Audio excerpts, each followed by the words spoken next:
I've been following some supposed quote-unquote prophets who claim God told them that Trump would win the 2020 election. I thought it would die down after a while, but honestly, it's just gotten worse. Fascinatingly, they've turned Trump into a full-blown religious figure. So I figured I'd take a look at some of the most prominent prophets who still haven't given up on their seeming God emperor, because this has gone way beyond a political movement. At this point, they have seamlessly worked Trump into their religion. They seem to believe he's in direct communication with God, like a full-blown prophet. Like Moses. You know, there was something that President Trump is so disturbed by certain things that are happening. He's wanting to even accelerate, that he was being tempted to accelerate and doing it faster than a plan that they had, and that it wasn't necessarily the way they're supposed to go. And I'm like, no, I agree with Trump. Let's do it now. Sure. He isn't just a political figure anymore. He's now a religious figure to these people. So in an effort to document this cult, I figured we'd take a look at some of the more prominent figures in this movement and see what they had to say. Let's get into it.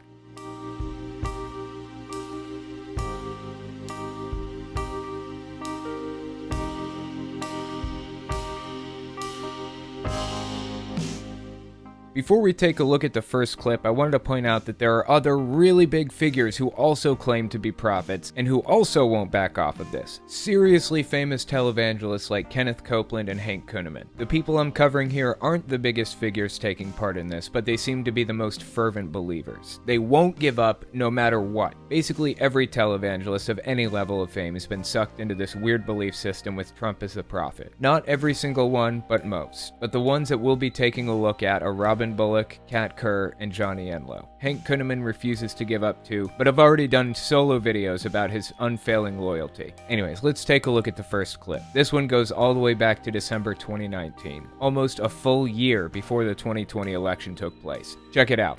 I was asking the Lord about it. He hadn't told me. I was like, Lord, you still haven't showed me. And then on March, right when I'm saying that, I have this, it's not an open vision, but it was a vision. And in the vision, I see this circular mountain that goes up, and there's a path all the way up. And at the top is Donald Trump, and he's on a motorcycle. And he's on a motorcycle, and he's making a lot of noise with it.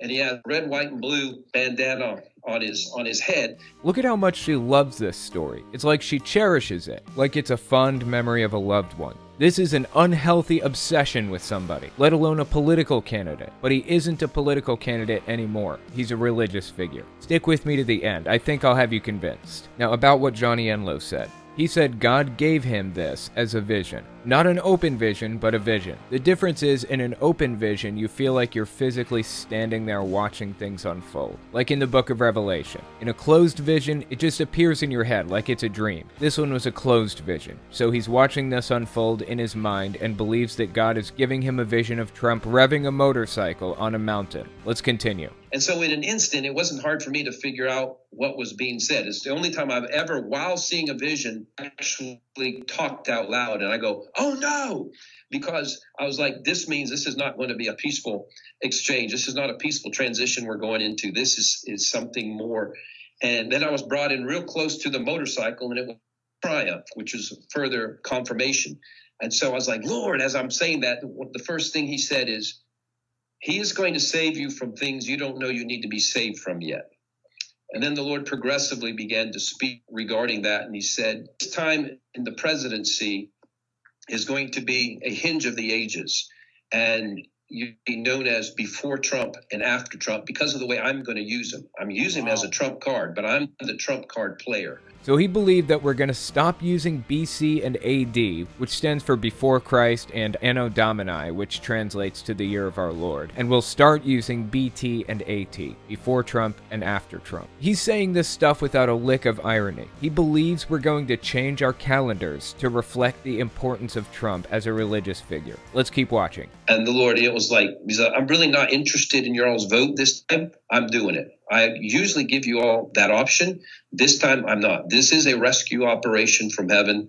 This is a moment of the ages. This will go down. This time period will go down as a before and after AD, I'm honestly surprised to hear him say that. I mean, if there's one sure way to get your audience to not bother voting, it would be that, right? Trump is going to win anyways. Don't worry about it. Just sit back and let God fulfill his plan. And we know it's God's plan because God is giving this pastor prophecies that he's supposed to disseminate to everybody else. So that was December 2019. Honestly, that should be all you need to watch to determine that Trump is now a religious figure to these people, on par with Jesus. But there's more. Before we continue, I wanted to mention something. If you like what I do and you want to see me continue to do it, you can support me in a few ways. First, there's Patreon. That's probably the best way. But if you want to get something back for your support, you can check out my Teespring, or you can check out my Etsy shop. I sell all kinds of cool stuff on there, including game and controller stands for every system from the original Nintendo to the PlayStation 4, so give it a look. You might find something you like. Anyways, let's continue. This is right-wing radio host Bill Mitchell drawing a clear picture of how they seem to feel about Trump. Check this out.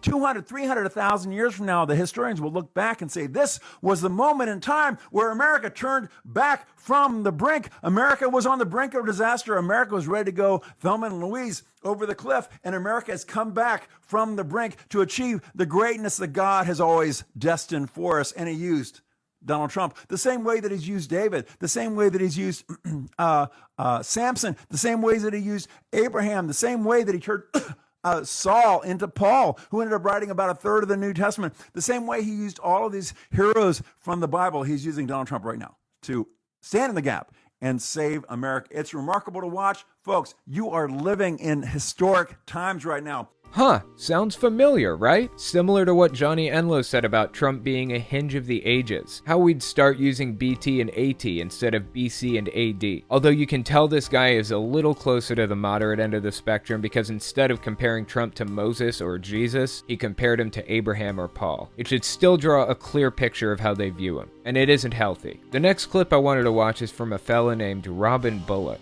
He's a little more mainstream famous than Johnny Enlow. Enlow is best known as the QAnon prophet. Robin Bullock is also QAnon, but he's more palatable to a mainstream audience. Bullock really didn't like it when Trump lost, at least in part because he prophesied that Trump would stay in office, just like Enlow did, and countless others. But Bullock actually came up with an interesting excuse for why his prophecy was wrong. Probably the most interesting out of any of the prophet's excuses. This is from early March 2021. Check it out. The stage is set. Everything is set.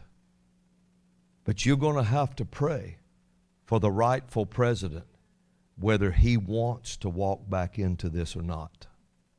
You must pray that he wants to do it, because God won't make him do anything.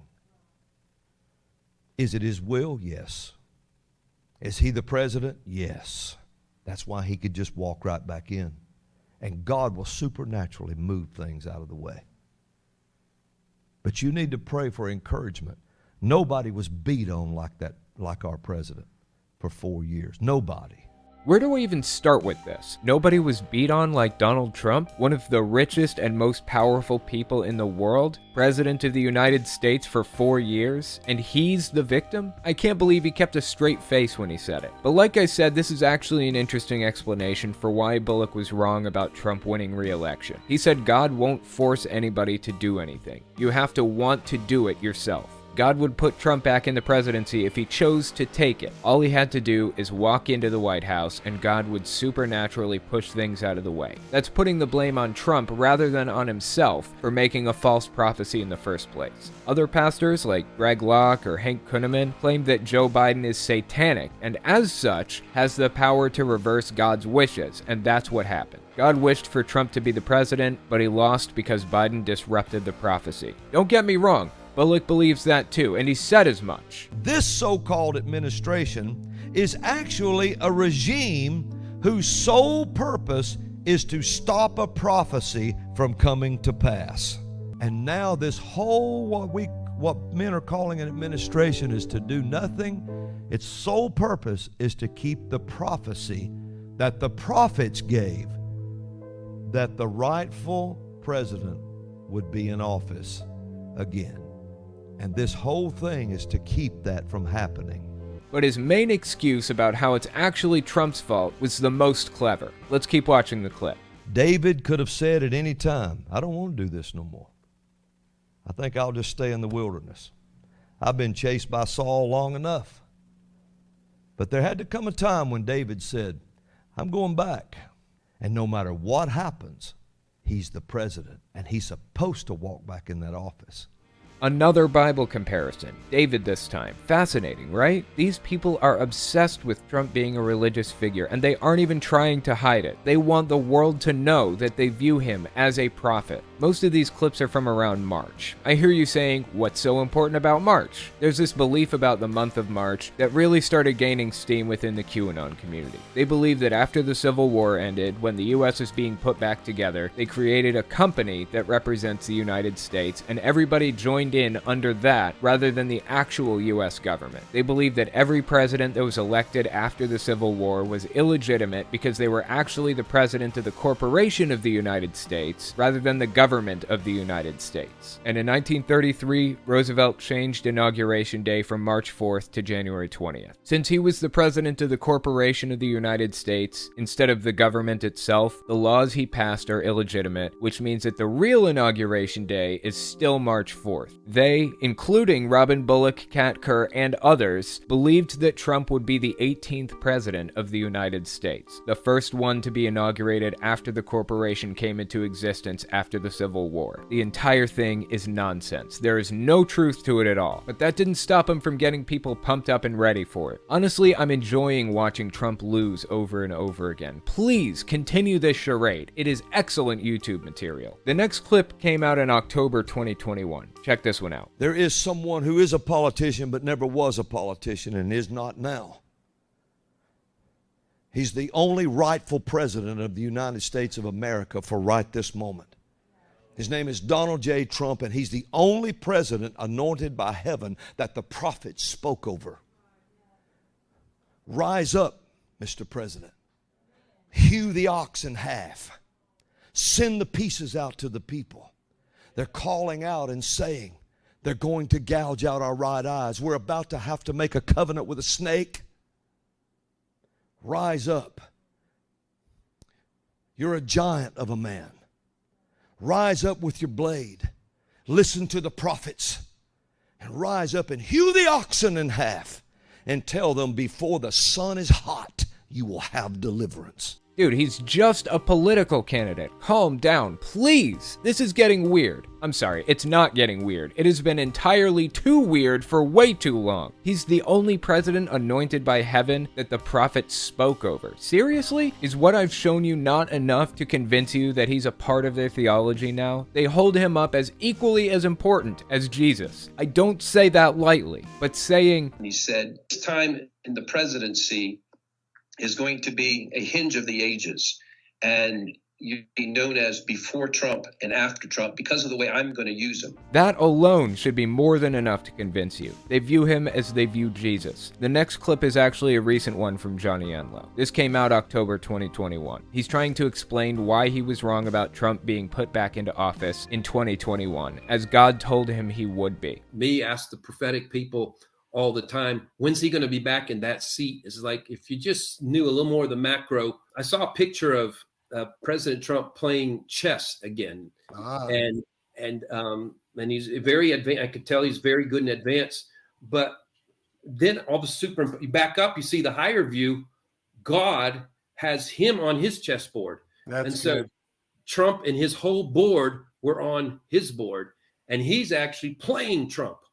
And he's above, and he's the unbeatable master. Why did he have to mention that Trump is an advanced chess player? Does he even play chess? He has to be the best at everything. This is embarrassing to watch. And why is God struggling so much with this? Why is it that Biden, or as they believe, the demon wearing Biden's skin, is so powerful that he can usurp God's will and do whatever he wants? I thought God was all powerful. These people keep digging holes and throwing out the shovel. But they aren't the only ones. Our old buddy Kerr's been over here in the corner doing the same thing. She was so convinced she was right about her Trump prophecy, that he would be reelected, that she went out there and stuck her foot in her mouth, said he'd win in a landslide. So I declare the upcoming election in 2020, the one you have chosen, will win in a landslide.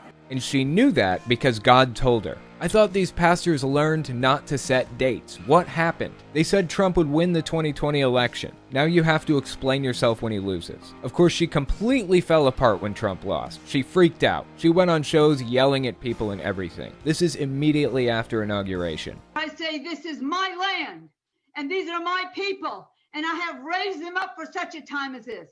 My people have prayed. They have fasted. They have called on my name, and I will not turn a deaf ear unto them. But to the lost, to the wicked, to those who chose to cheat and steal and lie, they shall have every curse come upon them that they have spoken over my president, Donald J. Trump. I say he is the president. He won. And in 2021, you will see that he won. She just keeps digging that hole. In 2021, you'll see that he won. Well, we're still here waiting for that proof. That was the end of January 2021. Then in March, around March 4th, she released this. Right now, I declare and I call forth our president to take his rightful place, Trump, to come forth right now. Step into your destiny that God gave you, called you, appointed you, and anointed you for this time. The people are with you. The prophets of God are with you. The military is with you. So come forth, step into your destiny now, saith the Lord. Love the stick. Actually, I got a voicemail about this clip recently. They asked why Christians don't view this as full-blown witchcraft. And that's a good question. She acts like a witch. Seems to me like she'd be burned at the stake if we lived a few hundred years in the past. But no, she's revered as a quote-unquote revelator. She was even on Kenneth Copeland's TV network, Flashpoint, listed as a revelator. She is very well respected in Christian communities, not just some nutter butter running around declaring things with her stick. She's also well respected in the QAnon community, which is why I feel it's important to talk about her. She just put out a new clip on October 20th, 2021. She wanted us to know that she hasn't given up on Trump, even though she specifically said we'd know that Trump was a rightful president in 2021. She has 2 months left to prove that, and we're still sitting here waiting for the proof. Check this out. He will have his 4 years. If they stole, if someone, let's say they cheated in the Olympics and someone found out later and they had authority and were putting on high, they were putting higher positions or whatever, and then the real person was found out to be not guilty but innocent, they would have to reestablish from that time period if contracts were given or things were promised. They wouldn't settle for like, well, I've got half of this contract left that now I can do. No, they will have to give Trump the full 4 years that he actually won in 2020. So he won't be president for a couple of years. That's not going to happen. It won't happen. But God literally took me into the near future. Okay. I can't say if that's a week, a month. I can't say when that is. I literally saw the celebration in the streets. And God said, I will show you. I'll show you the victory. I'll show you the celebration. Saw the celebration in the streets. I love how she said she doesn't know how far into the future God took her, but she named timelines for us anyways. A week or a month. Not a year or two, not a decade or two, a week or a month. She got specific with her date setting, even though she was trying to give us the impression she didn't know. She's learning, albeit slowly. She's learning that making specific predictions about specific events and dates will most likely come back to bite you. But she had to come up with some explanation. So here's her explanation. Trump isn't going to be reinstated right now because he wouldn't receive a fair amount of time. So he'll get his 4 years in the next election. Just roll the prediction over to a new one. Personally, I'd recommend just not making prophecies like that unless you're actually in communication with God. But again, that's why she does it. Because she believes she is. As do Hank Kunneman, Kenneth Copeland, Robin Bullock, and Johnny Enlow. Trump is a religious figure to these people. They believe they have divine insight into what's going to happen because he's a part of their theology now. They put him up there with Jesus. Obviously, they're unhinged from reality, no doubt about that, but a disturbing number of people share their beliefs. They are more influential than they should be, as revelators. That should be concerning. We're gonna have to deal with this mass delusion eventually. I just hope it's sooner rather than later. Anyways, that's all I've got for you. Thanks for watching, guys.